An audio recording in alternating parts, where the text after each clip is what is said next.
Hi guys, మళ్ళీ ఒక మంచి రెసిపీతో వచ్చేసాను. ఏంటంటే ఫిష్ ఫ్రై చాలా సింపుల్గా ఎలా చేసుకోవాలి, ఎస్పెషల్లీ బిగినర్స్కి అనమాట. చాలా ఈజీగా ఇంట్లో ఉన్న వాటితో అప్పటికప్పుడు ఎలా చేసుకోవాలని అనమాట ఈ రెసిపీ చూపిస్తున్నాను. నేను ఇక్కడ ఏంటంటే ఒక స్పూన్ చిల్లీ పౌడర్ అండ్ ఒక స్పూన్ సాల్ట్ అండ్ చిన్న లెమన్ అండ్ ఒక స్పూన్ ధనియా పౌడర్ తీసుకున్నాను.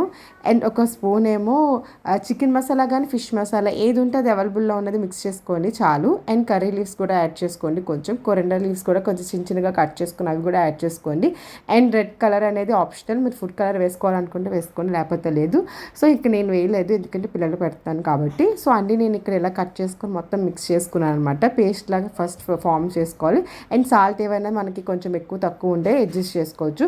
అండ్ అల్లం వెల్లుల్లి పేస్ట్ కూడా యాడ్ చేసుకోండి, చాలా చాలా బాగుంటుంది. ఇక్కడ నేను యాడ్ చేయలేదు, ప్రెజెంట్ లేదని. సో ఇది చెప్పాను కదా, సింపుల్గా చేసుకునే రెసిపీ కదా, సో సింపుల్గా అయిపోయేటట్టుగా చేస్తున్నాను అనమాట.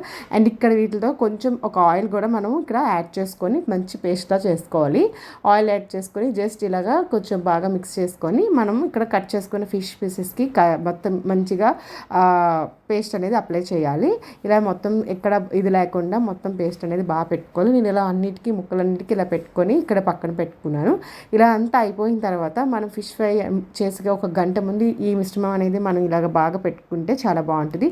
మినిమం 1 అవర్ అయినా మ్యారినేట్ చేయాలి, చాలా బాగుంటుంది. ముక్కలకి అనేది బాగా పడుతుంది. ఇంకెక్కువసేపు అయినా బాగానే ఉంటుంది. అంటే మార్నింగ్ మనం ఇలా చేసుకొని ఫ్రిడ్జ్లో పెట్టుకొని ఈవినింగ్ నైట్ డిన్నర్కి ఫ్రై చేసుకున్న, ఈవినింగ్ స్నాక్స్కి ఫ్రై చేసుకున్న చాలా చాలా బాగుంటుంది. ఇందులో చిన్నపిల్లలకు కూడా పెట్టచ్చు, ఎందుకంటే ఇందులో ఏం మనం వేయలేదు కదా.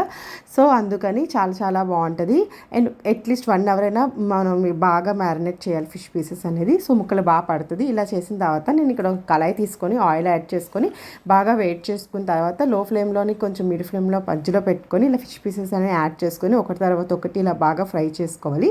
సో ఇలా ఫ్రై చేసుకున్న తర్వాత మనకి బోత్ సైడ్స్ ఇలా తిప్పుకొని బాగా ఫ్రై చేసుకొని మంచి గోల్డెన్ ఫ్రై వచ్చిన తర్వాత మన పీసెస్ అనేవి పక్కకు తీసుకొని మనం పెట్టుకోవాలన్నమాట. సో మన దగ్గర ఏమైనా వెట్ పేపర్స్ ఏమైనా ఉంటే దాని మీద పెట్టుకొని మొత్తం ఆయిల్ అనేది అబ్జర్వ్ చేసుకొని పక్కన పెట్టుకోవాలి. ఇలా అయిపోయిన తర్వాత కర్రీ లీవ్స్తో నేను ఇక్కడ డెకరేషన్ చేశాను. మీకు ఈ వీడియో నచ్చితే లైక్, షేర్, సబ్స్క్రైబ్ చేయండి. Thank you.